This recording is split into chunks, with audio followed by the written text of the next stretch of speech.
Here's a sad case for everyone. Thankfully, it does end on a bittersweet note.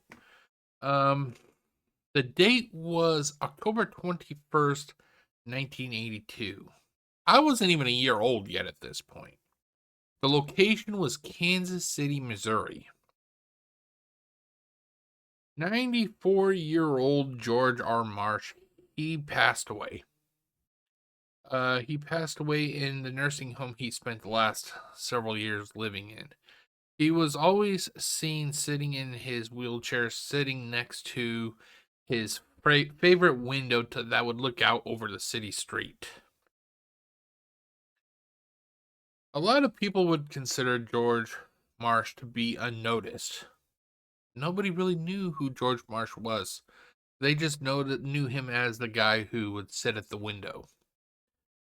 George Marsh lived a life of secrecy.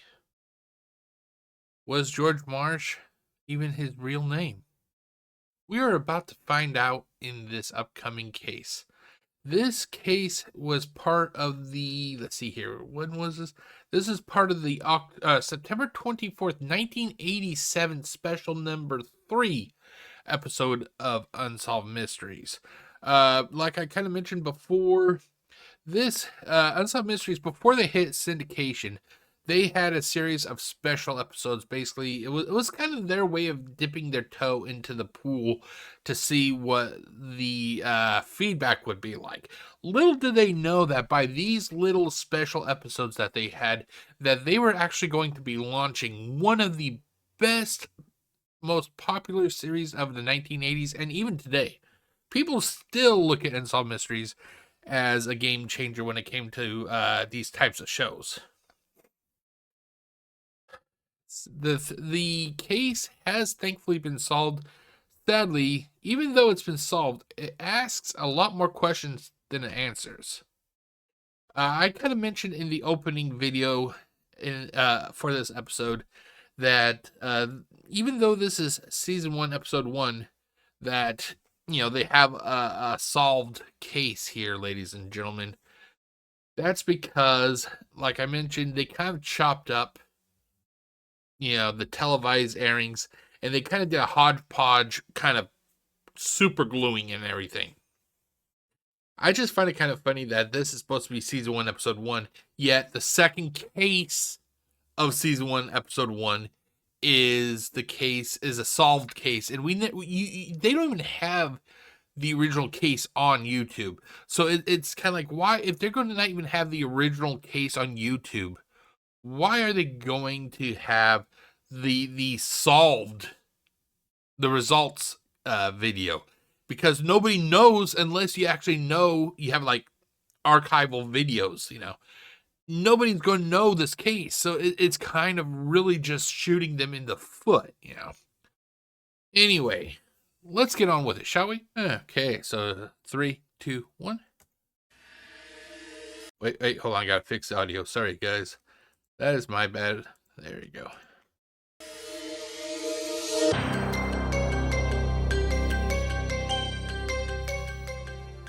Last September, he presented the mystery of George Marsh, a Kansas City laborer who died alone in a nursing home in 1982. It was actually 1981, according to the... did I say 81? I meant to say 82. Sorry. Oh, I think I said 8. I'm sorry, guys. I'm sorry, I messed that up. My bad. Let's continue on, though. He had no known heirs or relatives, but he left behind a legacy of $175,000. Can you imagine how lonely he must be, And I kind of feel the same way. I am very reclusive, I'm very reclusive. I work, I make videos, I have my hobbies. But honestly, like my circle of friends is very small, so I can imagine what it's like for George Marsh here. I feel for this guy. And the sad thing is, it sounds like he actually had a family who really loved him, but for some reason he stayed away from his family. We hope that someone watching the broadcast might have known George Marsh or his heirs. There were a few clues. A birth certificate showing that George Marsh had changed his name from Josef Zelenka and some family photos, including this portrait of a young woman, inscribed your loving niece, Eleanor. I have a feeling that if it wasn't for that picture right there, sorry, if it wasn't for that picture right there, it would be a little bit harder to, identify his family. Yeah, they had his birth name and everything, but you got to wonder how if the last name Zelenka is a common name or not. I think that this picture that he saved here, I think this picture really helped get this case solved. It's just sad that it came at the cost of George basically being dead. Like it would tear me up. Like where if he was my brother, I would be looking for my brother all over the place. Only to finally find out about him and him be dead. That would be a gut punch, and I feel bad. I feel bad. When I looked up and saw my senior high school picture on TV, I couldn't believe it. So then when he read your loving niece, Eleanor, that's how it was signed, I was just stunned. I was just amazed. And then the very next picture was Uncle Joe. And I said, my gosh, that's Uncle Joe. This woman, Eleanor Toller, is George Marsh's long-lost niece in the high school photo. The Zelenka family lives in Rock Springs, Wyoming. Joseph's brother Jim has been looking for Joe since 1931. 1931, ladies and gentlemen. He was looking for his brother since 1931. Now this case, I gotta get the date again. 1931, 1987. Let me pull up my calculator here. 1987 minus. Hold on. 1987 minus 1931. 56 years this guy was looking for his brother. Can you imagine what kind of journey that is? Like that he's trying to find his brother. The brother he probably loves more than life itself, it's family. It's fucking family, and he's trying to find his brother. He spent 56 years trying to find his brother. And ultimately, George passed away. It's like, oh. But the real question is, why would George do something like this? Why would he stay away from his family? It sounds like his family loved him. They loved him.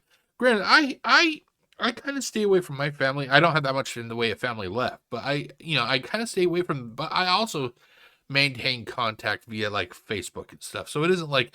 I haven't talked to them at all. I do talk to them. We talk. A lot of it's around the holidays or a birthday or something like that.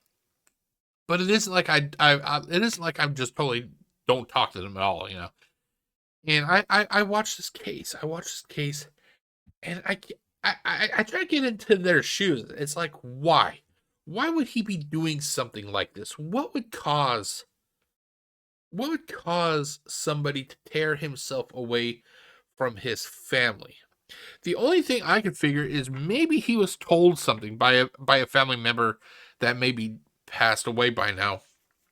That he was told something, and it was just so hard for him to accept that. It kind of forced him to leave everybody, Like maybe he was told, for example. No, I'm not saying it actually happened, but for example, like he was adopted. And they didn't like him or something, and that could have hurt him to the point that he had to go into isolation, basically, because it really makes you wonder why somebody would leave a family that seems to care for him so much. It's like something is not clicking here, and this is kind of like what I'm talking about when this case brought up more questions than it did answers. Okay, let's continue on. I never know. No idea why he kept away from the family. Because there was no hard feelings. We were all united, always, in everything. The Zelenkas are currently waiting for a final judgment from the public administrator's office in Kansas City. Jim and Eleanor plan to divide the $175,000 among Joe's surviving relatives. But more importantly, they want to preserve Joe's memory. They intend to bring his body back to the family burial site. This theme here, I'm not sure what it is. I've tried everything to try and locate the name of this theme. I think this theme was created in-house because I've used like Shazam on my phone. I've researched, I've asked around, and nobody can find the answer of like what is the name of this song. Every time I've tried to Shazam the song, the program will run and run and run, and it'll finally be like, sorry, no, there's no match. But you can even put it next to the speaker. There's music. It's just not like it's not registered. So I'm wondering if this song was actually created in house and it's actually not on any sort of registry. But I love this theme. You should really listen to this theme. It is fucking money, awesome. It don't mean as much as finding out where he's at. I just feel good all over to know that I located him and know where he's at, and I'd be able to bring his body back to rest with the rest of his family. And that kind of goes back to what I said. I would give up everything. I would give up everything that I got from my mom after she passed away. I would give it up just to have like 1 hour. 1 hour just to sit down and talk to her, because my mom, she passed away from a heart attack. Which is kind of sad, because literally almost every person in my family who has died has been from a heart attack. It's been from a heart attack. But yeah, I was the one that found my mom when she passed away. I found her. I thought she recently passed away, so I called 911 and I went to try and use CPR to keep her alive, only to find out she was dead for quite a while. And I think when you find a person who's dead, and they're, especially if they're a loved one, I think that if you spend minutes trying to save them, and they're dead, I think it really does something to a person mentally, because I think it changes them on a very, deep level. Because no matter what I've done,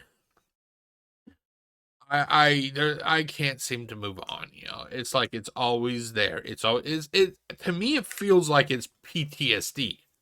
It's PTSD. You're holding a dead person, a dead loved one possibly, and you're trying to save them, and you just cannot. You cannot. It's like fucking such a tragic, traumatic event.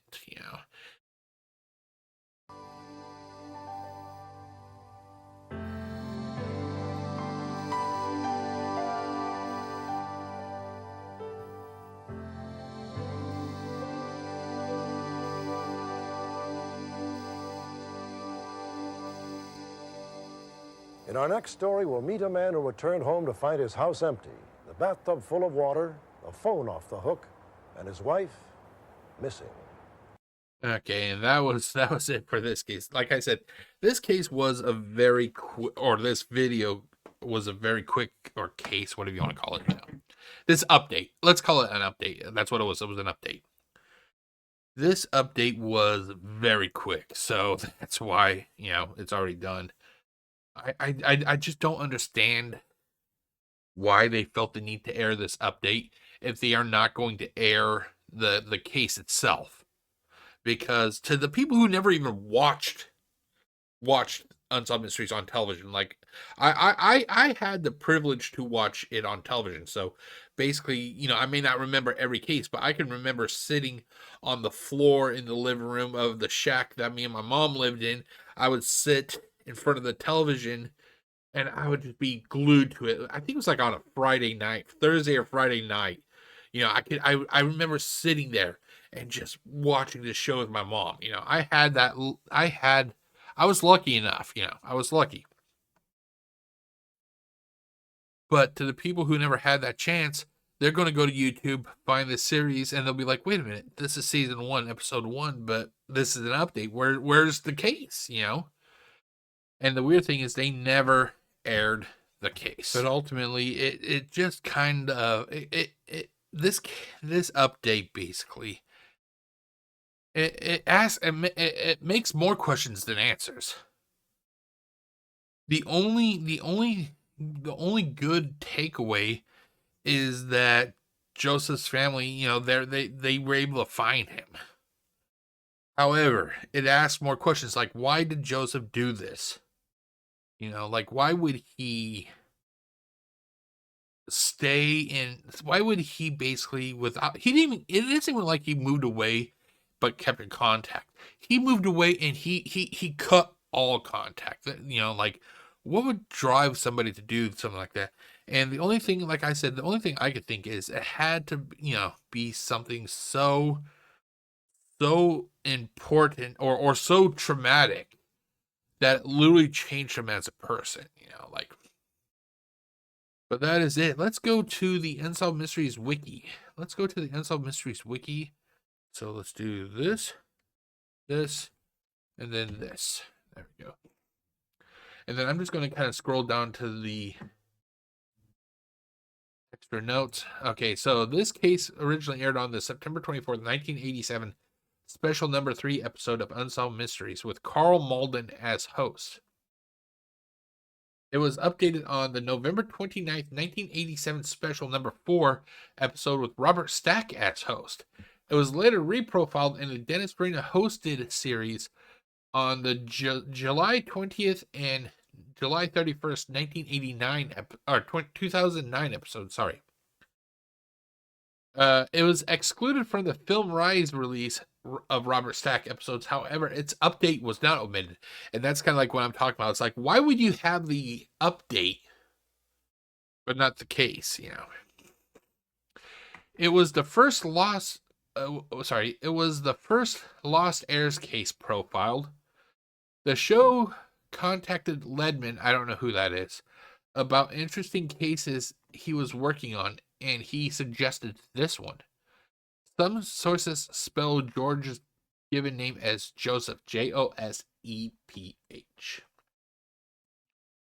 Okay, and then like it's been solved, but let's go down further. Let's go down like let's see here. I'm just gonna see. Okay, so they're talking about the probate judge. We already knew that. The money, let's see here. It looks like the money went to 24 of his relatives. That they divided the fortune. About a quarter of it went to Jim, which was his last surviving sibling. His family used some of the money to bring his body back to the family burial site in Wyoming. On January 17, 1995, Jim passed away. Every time I read this, it's still kind of a little bit of a gut punch, yeah. He passed away at the age of 97 on January 10th, 1998. Eleanor passed away at the age of 86.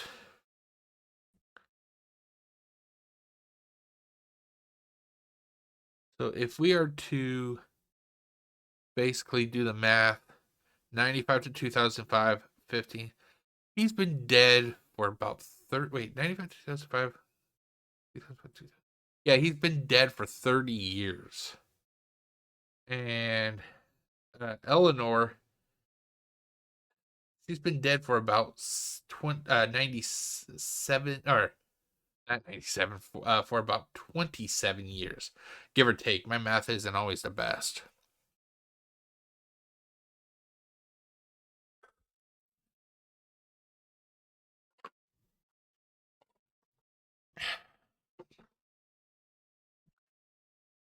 Okay, let's actually look up some of the stuff, shall we?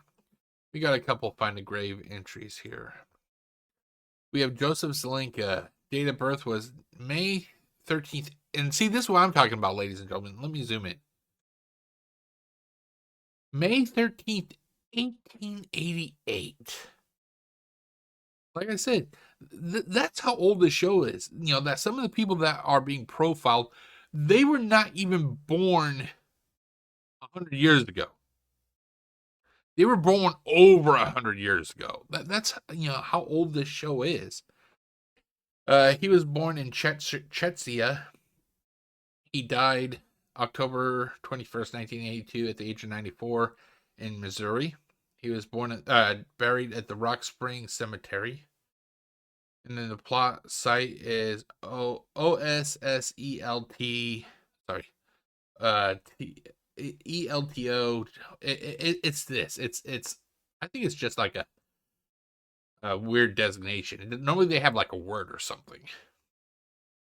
And then we have a little bit of a thing there. And then we have all his family members.